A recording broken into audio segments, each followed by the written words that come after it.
नमस्कार मंडळी, पूर्ण ब्रह्मामध्ये तुमचं पुन्हा एकदा स्वागत। आज आपण बनवतोय अननसाचा मुरंबा।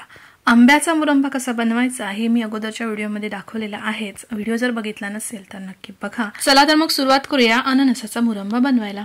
तर त्याच्यासाठी बघा, हे अननस मी आणलेलं आहे, जे गावठी आहे आणि माझ्या मैत्रिणीच्या आईने मला ते दिलंय आणि हायब्रिड नसल्यामुळे ते पिवळ्या रंगाचं दिसतंय। हायब्रिड अननस जी येतात बाजारात ती हिरव्या रंगाची दिसतात, पिकली तरी त्याचा रंग फारसा बदलत नाही। तर सगळ्यात आधी हे अननस मी कापून घेणार आहे। त्याचं वरचं साल जे आहे ते काढून टाकणार आहे। मधला जो देठ आहे, ज्याला मालवणीमध्ये आम्ही मॉ म्हणतो, जसं फणसाचं असतं तसंच अननसाचं असतं, तर तो भाग काढून टाकावा लागतो, त्याला खाज येते।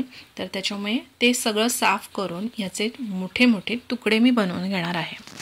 तुकडे बनवून झाल्यानंतर आपल्याला ते किसायचं आहे, तर त्याच्यामुळे त्याच्यासाठी पुरेसे तुकडे मी बनवून घेते।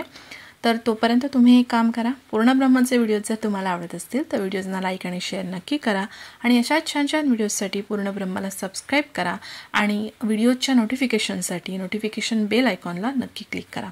तर या पद्धतीने हे बघा, हे मी तुकडे बनवून घेतलेत। आता आपण हे किसणार आहोत। किसणीवर किसत असताना अलगद किसायचं आहे, कारण अननस सैलसर असतं, घट्टपणा नसतो अननसाला, त्याच्यामुळे किसताना अलगद किसावं लागतं। तर हे मी आता किसून घेते। याचा किस जो आहे तो आपण मुरंब्यासाठी वापरणार आहोत। काही जण हे मिक्सरला लावून सुद्धा मुरंबा बनवतात, ज्याचं टेक्स्चर जे आहे ते जॅम सारखं होतं, तर त्याच्यापेक्षा हे छान लागतं। त्यामुळे मी हा किस जो आहे तो असाच मुरंब्यासाठी वापरणार आहे। तर अशा पद्धतीने बघा, आपण आता हा शिजवणार आहोत।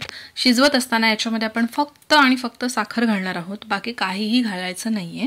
आणि साखरेचं प्रमाण किती असावं, तर साधारण ही जी वाटी आहे ती वाटी जर हा किस मोजला तर साधारण 3 वाट्या होईल, तर त्याच्या निम्मे 1.5 वाटी साखर मी घालणार आहे। थोडंसं अननसाचा गोडपणा किती आहे त्याच्यावर सुद्धा साखरेचं प्रमाण अवलंबून आहे। जर अननस चवीला खूप गोड असेल तर साखर कमी लागेल, अननस खाऊन बघितल्यावर आपल्याला हा अंदाज येऊ शकेल।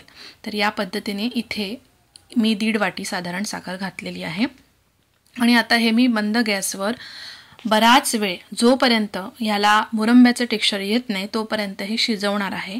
कन्सिस्टन्सली ढवळत राहावं लागणार आहे, कारण नाहीतर आपण नुसतंच जर ठेवून दिलं तर हे चिकटणार किंवा करपणार तरी। तर त्याच्यामुळे एक साधारण अर्धा तास तरी आपण बारीक गॅस ठेवून हे एकसारखं ढवळत राहणार आहोत।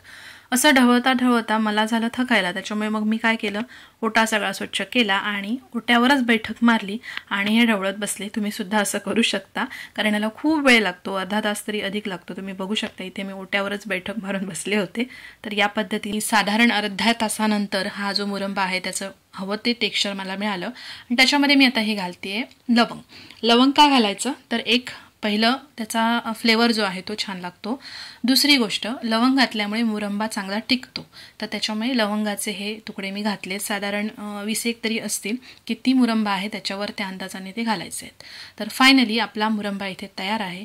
मुरंबा बनवत असताना आईची प्रकर्षाने आठवण आली, कारण आई अशा पद्धतीने मुरंबा बनवायची अननसाचा आणि चपातीसोबत आम्हाला तो शाळेच्या डब्यामध्ये खायला द्यायची। त्याची चव जी आहे ती आजही जिभेवर रेंगाळते। तर आईच्या हातची चव जी आहे ती वेगळीच आहे। तसाच झाला होता का मुरंबा, तर अहोंना मी खायला दिला, ते म्हणाले छान झालाय, म्हणजे खरोखरच छान झाला होता असं म्हणायला हरकत नाही। तर असो, या पद्धतीने आपला हा मुरंबा इथे तयार आहे। आजचा व्हिडिओ कसा वाटला कमेंटमध्ये नक्की सांगा। व्हिडिओ आवडला असेल तर व्हिडिओला लाईक आणि शेअर करा आणि अशा छान छान व्हिडिओसाठी पूर्ण ब्रह्माला सबस्क्राईब करा। जर हा व्हिडिओ तुम्ही फेसबुकवर बघत असाल तर फेसबुक पेजला सुद्धा नक्की फॉलो करा आणि पुन्हा एकदा भेटूया अशाच एका मस्त रेसिपीसह। तोपर्यंत नेहमीप्रमाणेच मस्त खा, स्वस्त रहा।